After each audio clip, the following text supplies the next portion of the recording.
이번에는 2단원의 후반부에 해당하는 주기율표에 대한 얘기를 볼 겁니다. 주기율표에서는 처음에는 주기율표가 발견되는 과정이라든지 주기율표의 구성이라든지 이런 얘기들이 나오는데 그 얘기는 뭐 통합과학에서 배웠던 내용이어서 여기서 뭐 그거를 이제 언급하고 넘어가지는 않을 거예요. 그래서 그거는 봐두시면 되고 이제 본격적으로 우리가 보기 위해서 필요한 거는 이제 입자 반지름 얘기부터 보도록 할 겁니다.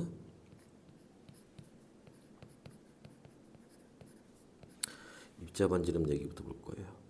자, 먼저 볼 거는 뭐냐면 여기서 얘기하는 입자라고 하는 거는 뭐 원자라든지 이온이라든지 뭐 이런 것들 얘기하는데 얘네들의 반지름을 따져 볼 건데 얘네 반지름을 따지는 기준들이 있습니다. 첫 번째로는 이제 전자껍질 수예요.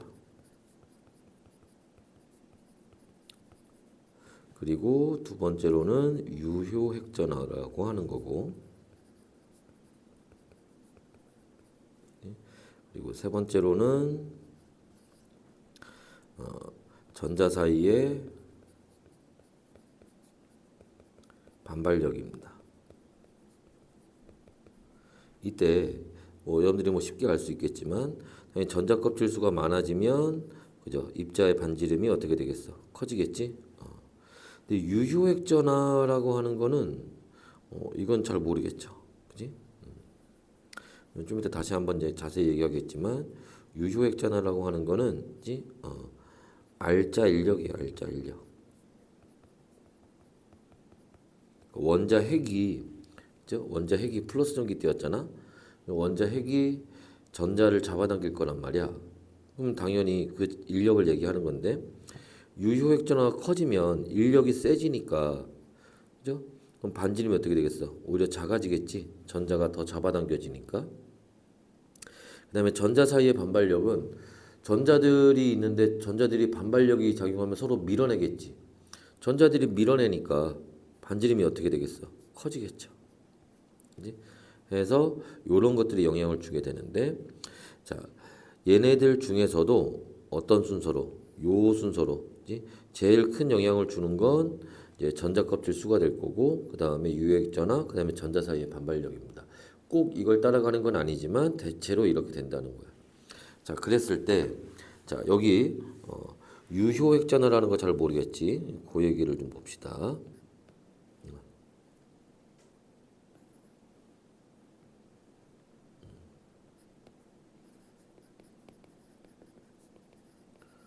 유효액 전화. 자, 유효액 전화라고 하는 건 뭐냐면은 자, 어디에서 핵 전하량에서 뭐를 가려막기 효과를 뺀 거. 이걸 우리가 유효액 전하라고 얘기를 합니다. 그럼 핵 전하량은 뭐고, 가려막기 효과는 뭐냐? 우리가 보통 얘를 베릴륨을 가지고 예시를 많이 들어요. 무슨 말이냐면 베릴륨 원자 핵이 이렇게 있어요. 자 그리고 얘 전자 껍질이 이렇게 있습니다. 이렇게 있을 때, 자 여기에 전자들이 있겠지. 여기 첫 번째 껍질에 전자 두 개 있을 거고, 두 번째 껍질에 전자 두 개 이렇게 있을 거고. 그러면 자 여기에서 요 원자핵이 얼마? 플러스 4의 전기를 띠고 있잖아. 얘가 요 전자 가장 바깥쪽에 있는 요 전자를 이렇게 잡아당기는 인력이 작용할 겁니다. 요 잡아당기는 인력, 요게 핵전하량이에요. 얘 얘기하는 겁니다. 그러니까 이게 뭐야? 원자 번호 얘기야, 원자 번호. 다시 얘기해서 양성자 수 얘기하는 거죠. 그렇지? 그래서 플러스 4의 인력으로 요 전자를 잡아당기고 있을 거야. 그런데 요 안에 지금 작용하는 힘이 이렇게 잡아당기는 인력만 있는 게 아니라 뭐도 있어. 그지? 요 전자들끼리 서로, 그지? 전자들끼리 서로 이렇게 밀어내는 반발력도 있을 거 아니야? 이렇게. 그지? 요 반대쪽에 있는 전자도 얘를 이렇게 밀어내겠지. 이렇게 전자들끼리 밀어내는 반발력, 그지?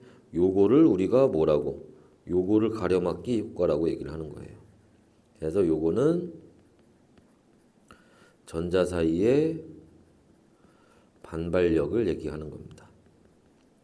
그러니까 결과적으로 자, 유효액전화라고 하는 거는 유효액전화라고 하는 거는 잡아당기는 인력에 반대되는 힘을 뺀 거니까 이게 여러분들 물리에서 알자 힘 이런 거 들어봤죠?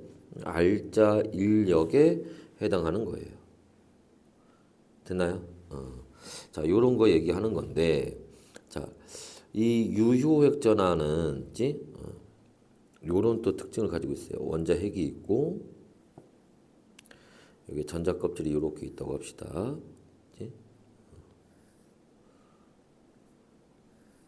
첫 번째, 두 번째, 세 번째 껍질이 있어요.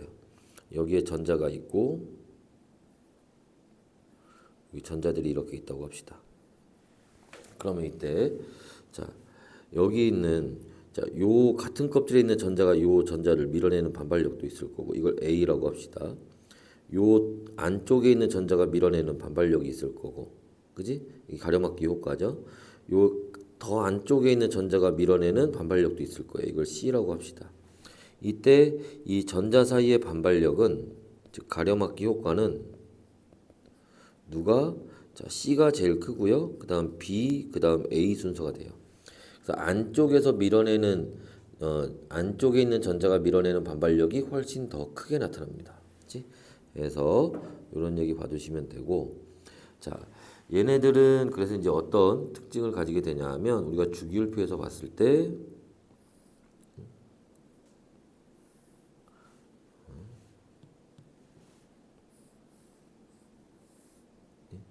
주기율표가 이렇게 있다면 어떻게 요렇게 오른쪽 아래로 갈수록 뭐가 유효액전화가 커집니다. 그래서 요런 이제 특징을 가지고 있고 관련돼서 문제 예전에 나왔던 것 중에는 이런 것도 있어요.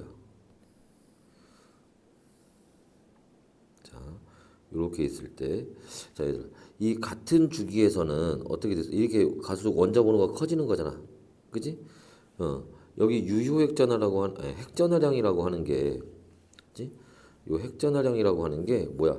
결국 원자 번호 양성자수에 따라 결정되는 거니까 원자 번호가 커지면 그지? 어떻게 되겠어? 증가하겠지. 그래서 원자 번호가 커질수록 요거는 요렇게 증가하게 돼 있어요. 뭐 이렇게 그려봅시다. 이게 핵전화량이에요. 핵전화입니다. 핵전화. 근데 유효 핵전화는 어떻게 돼? 이 값보다 그지? 핵전화에서 가려막기 효과를 뺀 거니까 그죠? 이거보단 작겠지. 근데 얘가 요렇게 가면서 증가하다가 그지? 전자 껍질이 바뀔 때 휙 하고 감소하고 다시 가면서 증가하다가 그지? 다시 전자 껍질 바뀌면서 감소하고 다시 증가하는 요런 그래프를 그리게 돼요. 그래서 여기서 한번 보면은 자 여기 요렇게 여기가 예를 들어서 리튬이었다. 그럼 여기 요렇게 네온까지 증가하다가 요렇게 어디 나트륨으로 전자 껍질이 바뀌면서 바뀌고 다시 요렇게 아르곤까지 커지다가 다시 칼륨이 되면서 다시 감소. 요런 이제 그래프를 그리게 됩니다. 이때 여기서 나타낸 요 차이값 요게 가려막기 효과예요.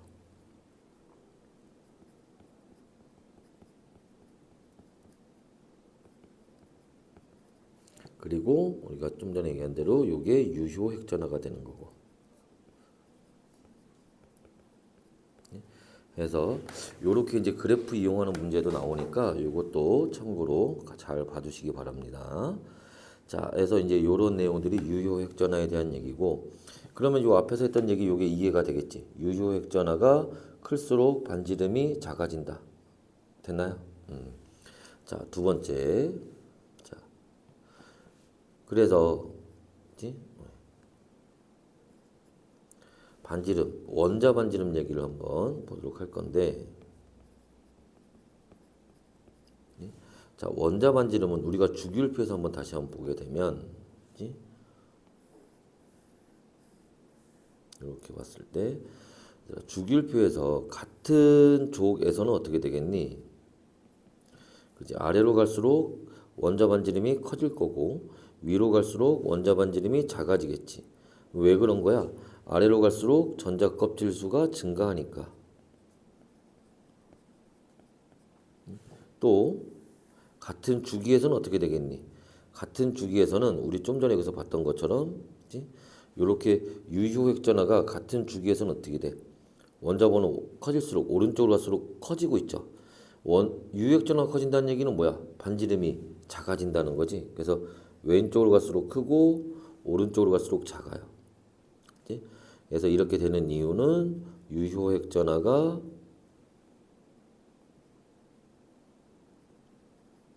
커지니까 반지름이 작아진다.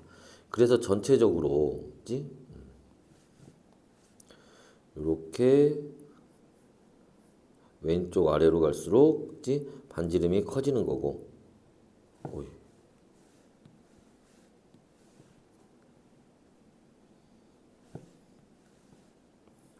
이렇게 반지름이 커지는 거고. 어느 쪽, 그치?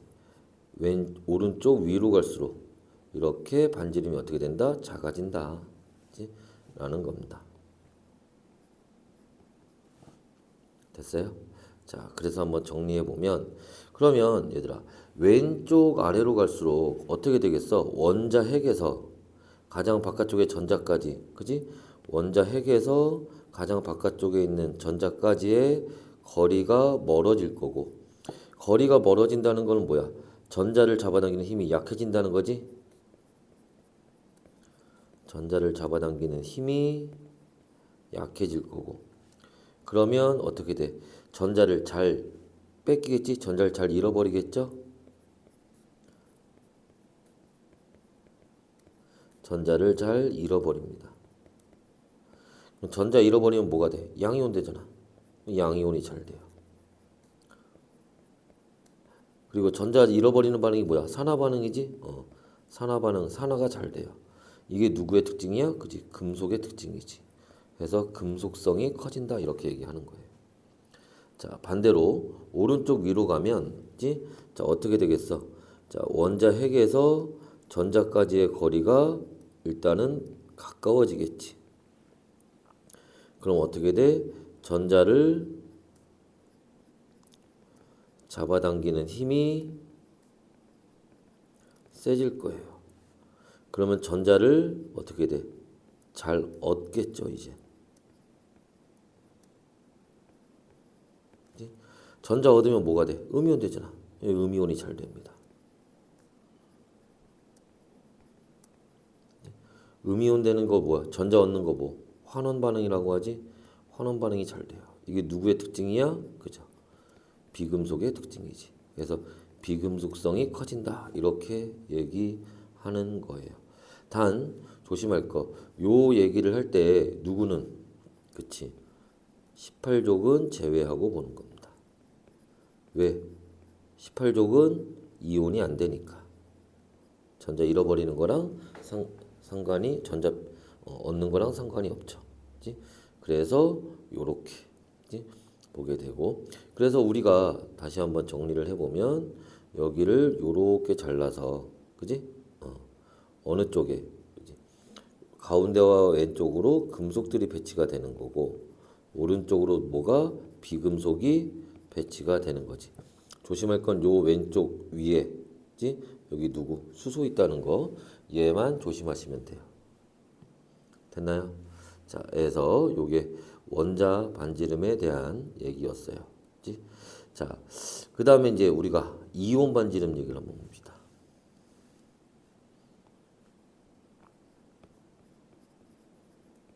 자, 이온 반지름은 이온이 되는 거, 이온이 될 때를 한번 볼 건데 무슨 말이냐면, 자, 누가 금속 원자가 뭐가 돼? 그치, 이온이 되겠지. 어떤 이온 돼요? 앞에서 봤잖아. 양이온 되는 게 금속의 특징이라고 그랬죠? 양이온이 됩니다.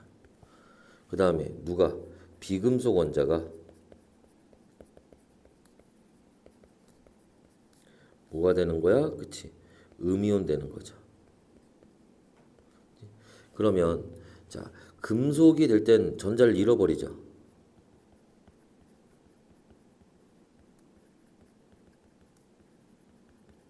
전자를 잃어버리면 예를 들어서 여기에 뭐 원자 핵이 있고 전자 껍질이 이렇게 있는데 뭐 나트륨이라고 얘기해 볼까? 예를 들어서 뭐 나트륨이라고 합시다. 원자 번호 11번이니까. 그러면 여기에 전자 2개 들어가 있을 거고 여기에 전자 8개 두 번째 껍질에 8개가 이렇게 들어가 있을 거고 잘 안 보인다.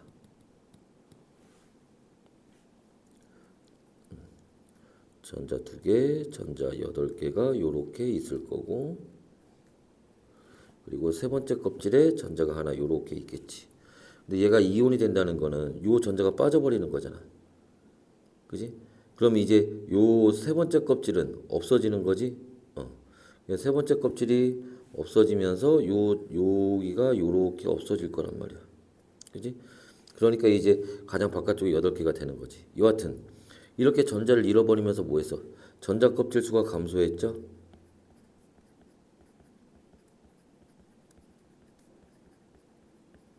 그러니까 어떻게 되는 거야? 자, 요렇게 있을 때 뭐로? 그치? 금속 원자로 있을 때보다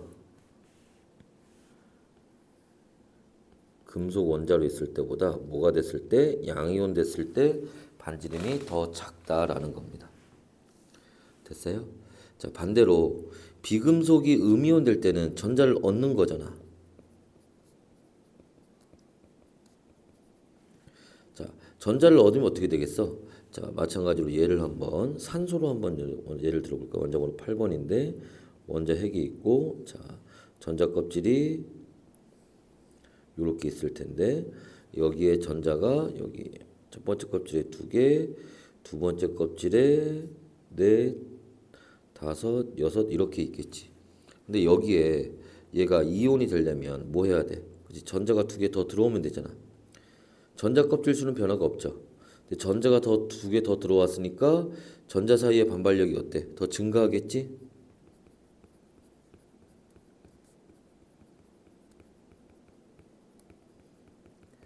전자 사이의 반발력이 증가하니까 어떻게 돼? 그죠? 서로 밀어내니까 반지름이 더 커지겠지. 자, 깔맞춤 합시다.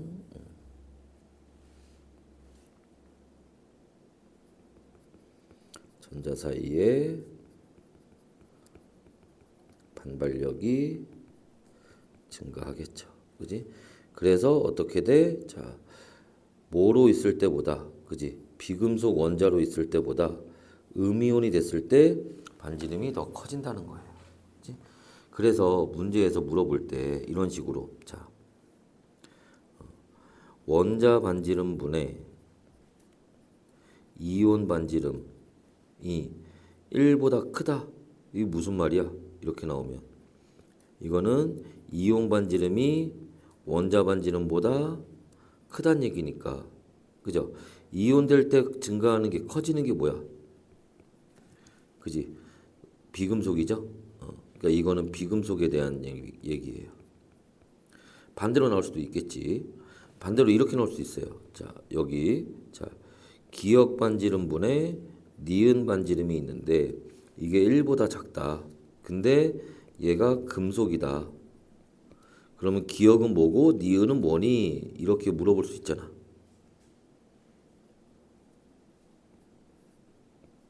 그지?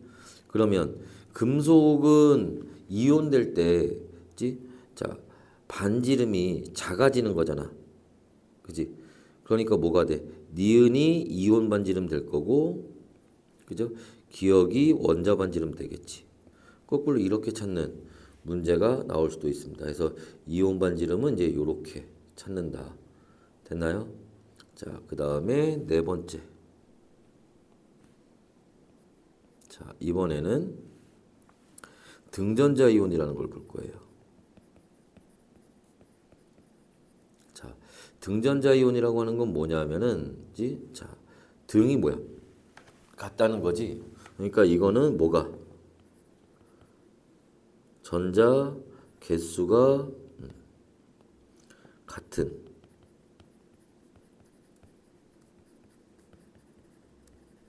이온들을 우리가 등전자 이온이라고 얘기를 하는 거야. 그치? 전자 개수가 같다?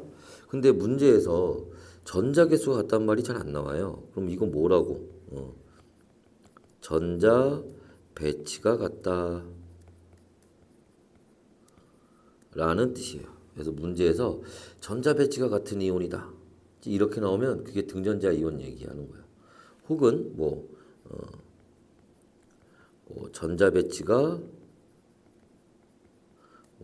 네온과 같다 이렇게 나올 거예요. 이게 다 등전자 이온 얘기하는 겁니다. 이게 무슨 말이냐면은 자 주기율표에서 질소부터 볼까요? 질소, 산소, 플로린, 네온, 그 다음에 나트륨, 마그네슘, 알루미늄 있고요. 그 다음에 인, 황, 염소, 아르곤, 칼륨, 칼슘 있죠. 자 이때 누구? 여기에 있는 질소나 산소나 플로린은 혹은 나트륨, 마그네슘, 알루미늄은 얘네는 이온이 될 때 얘는 3가 이온, 2가 1가, 1가 양이온, 2가 양이온, 3가 양이온 될 때 누구처럼? 네온처럼 전자의 개수가 몇 개? 10개가 되는 애들이에요. 또 자, 여기에 있는 인, 황, 염소 그 다음에 칼륨, 칼슘은 자 뭐가 될 때? 이온이 될 때 1가, 2가 양이온 될 때 얘네는 이온이 되면 아르곤처럼 전자의 개수가 몇 개? 18개가 됩니다. 그래서 얘네들을 등전자 이온이라고 얘기를 하는 거야. 자, 됐나요? 그럼 이런 등전자 이온에서는 등전자 이온에서는 반지름이 어떻게 되니? 등전자 이온에서는 원자 번호가 커질수록 자, 원자 번호가 커지면 봐봐. 자, 그 얘기 먼저 볼까? 이 얘기를 먼저 봐야지. 이렇게 와서 이 얘기를 먼저 봐야지. 자, 이게 무슨 얘기야? 자, 등전자 이온은 전자 개수가 같아요. 그럼 전자 껍질 수도 같을 거 아니야. 그지? 모두 전자 사이의 반발력도 같을 거 아니야. 전자 개수가 같으니까. 그러니까 전자 껍질 수나 원자 사이의 반발력은 같다는 거예요. 뭐만 달라져? 그치? 유효 핵전화만 달라지는 거죠. 그지? 자, 근데 유효 핵전화인데, 그지? 자, 이게 어때?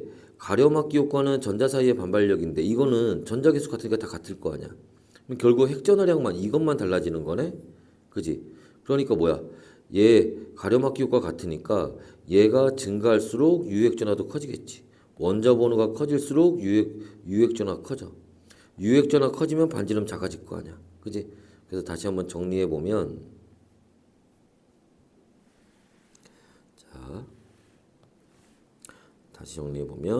자, 등전자 이온에서는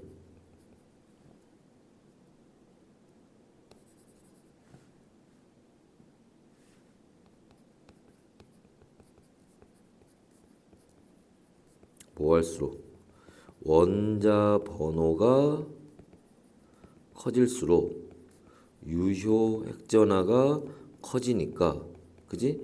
이온 반지름이 작아진다라는 겁니다. 이걸 이용하는 거예요. 그럼 여기 이제 여기 연두색으로 한 애들 기준으로 한번 보면 자, 얘네들 보고 하는 거야. 얘네들. 그래서 원자 반지름은 누가? 원자 반지름은 아까도 얘기했지만 어떻게 돼? 왼쪽 아래로 갈수록 그죠? 왼쪽 아래로 갈수록 커지는 거잖아. 그지? 그러니까 원자 반지름은 어떻게 되겠어? 그지? 나트륨이 가장 클 거고 그 다음 마그네슘, 그 다음 알루미늄, 그 다음 질소, 산소, 플로린 요 순서예요. 근데 이온 반지름은 얘네들이 등전자 이온이니까 원자 번호가 커질수록 작아진다고 했으니까 질소, 산소, 플로린, 나트륨, 마그네슘, 알루미늄 요 순서가 될 거라는 겁니다. 그치?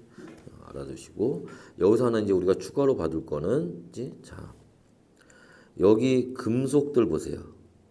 금속들끼리는 원자 반지름일 때나 이온 반지름일 때나 같아요. 그지? 그 다음에 여기 비금속들을 보세요. 비금속들끼리는 원자 반지름이나 이온 반지름이나 같아요. 그럼 뭐가 달라지는 거야? 그치? 금속과 비금속의 그치? 위치만 바뀌는 거지.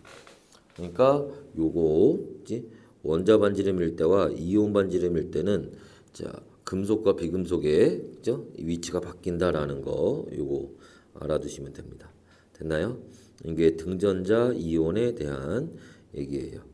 자, 그래서 그다음에 여기다 한번 볼까? 이쪽에다가 자,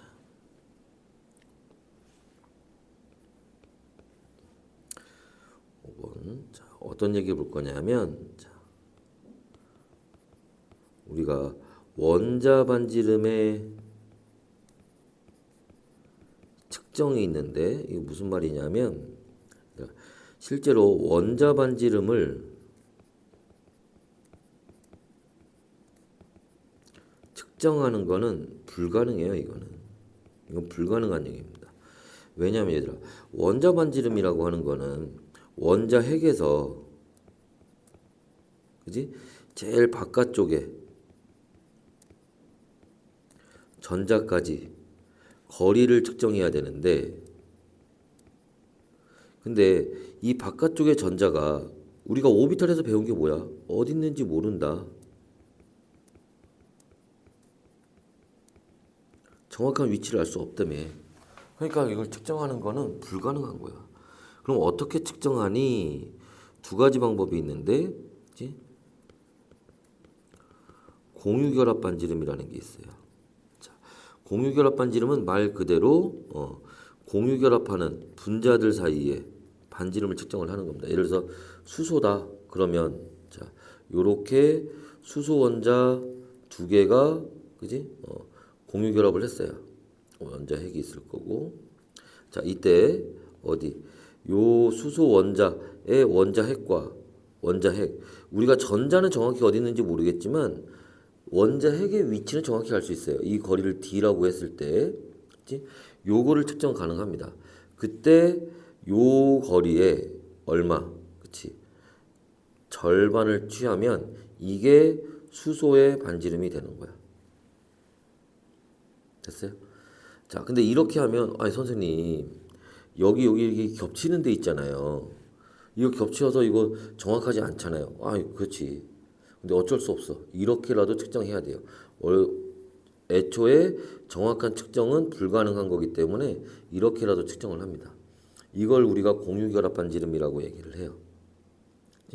자, 뭐 다른 원소들도 이렇게 이제 측정을 하면 되는데 자, 여기 문제가 하나 있어요. 자, 선생님 질소는 그러면 질소는 요렇게 있겠죠?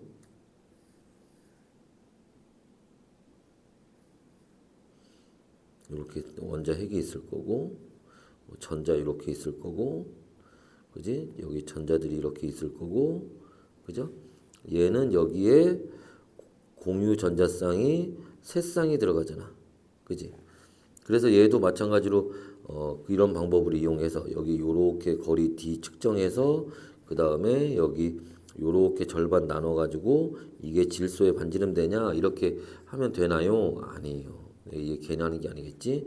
요렇게 측정하는 거 안 됩니다. 왜냐하면 그치?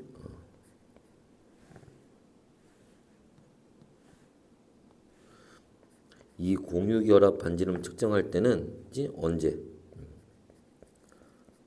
단일 결합일 때만 가능해요.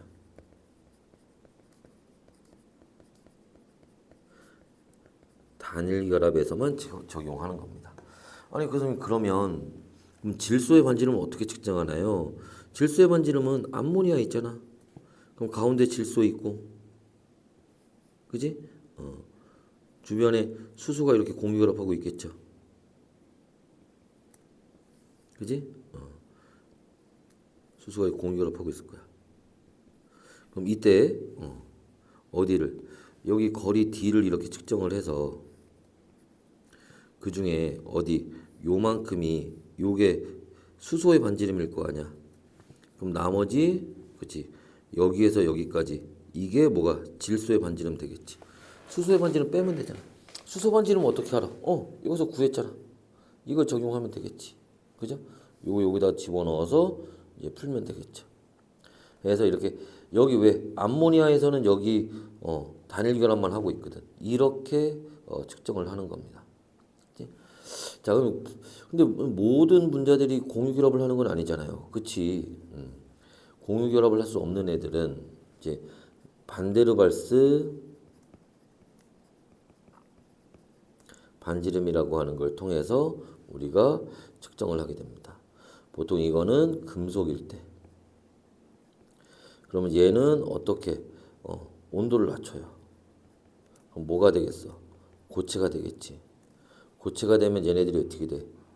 규칙적으로 배열이 될 거고 최대한 가깝게 그죠? 결합을 하겠지. 이런 애들을 얘기하는 거야. 자, 그래서 이때 얘네들이 이렇게 금속 원자와 금속 원자가 이렇게 규칙적으로 배열되어 있을 때 마찬가지로 이때도 원자 핵에서 원자 핵까지의 거리 D를 측정을 해서 이거의 절반을 하면 요게 반지름이 되는 거예요. 그럼 이때도 마찬가지로 선생님 여기가 이렇게 떴어요. 어떻게 해요? 그치? 이게 아무리 가까워져도 이게 딱 달라붙진 않아요. 뭐 화학 결합하는 거게 그러면?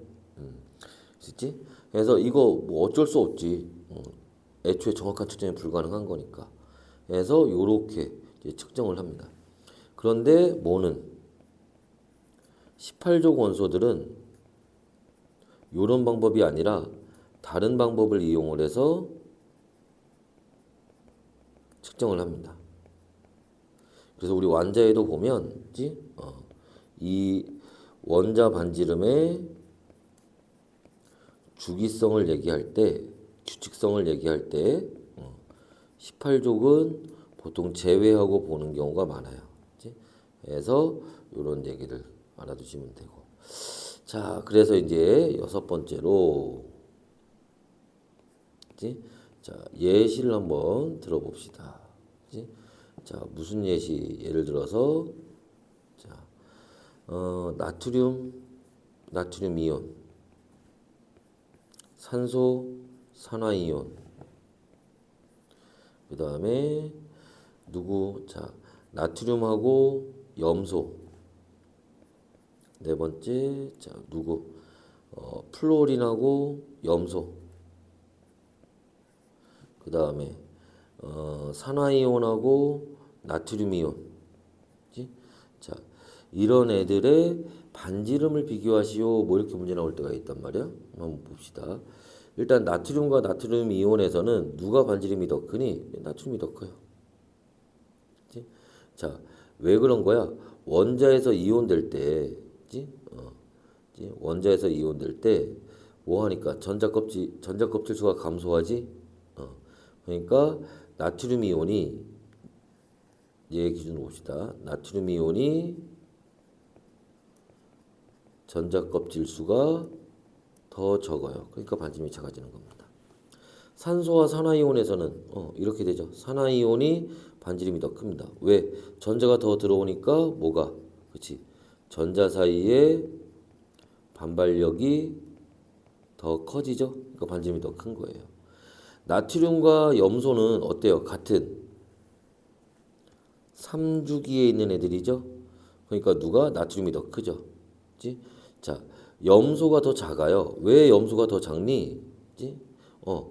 유효액 같은 주기에서 유효액 전하가 더 크니까. 로 쓰자. 유효액 전하가 더 크니까. 플로린과 염소는 어때? 같은 족에 있는 17족에 있는 애들이죠. 염소가 더 크지. 왜 염소가 더 크니? 그지? 전자 껍질 수가 더 많으니까. 자, 산화이온과 나트륨 이온은 어때? 자, 얘네는 뭐 어떤 애들이야? 그지? 등전자 이온이지. 등전자 이온에서는 얘가 더 크죠. 얘가 왜 더 작아? 나트륨 이온이 더 작은 이온은 이제 전자 개수 다 같은데 원자 핵의 양성자가 더 많으니까 유효 핵전하가 더 커서, 그지? 더 작은 거지. 그래서 요렇게 누가 반지름이 큰지 작은지, 그리고 그 이유가 뭔지 요 정도 구분할 줄 있으면 뭐 충분합니다. 자, 여기 입자 반지름에 대한 얘기였어요. 수고했어요.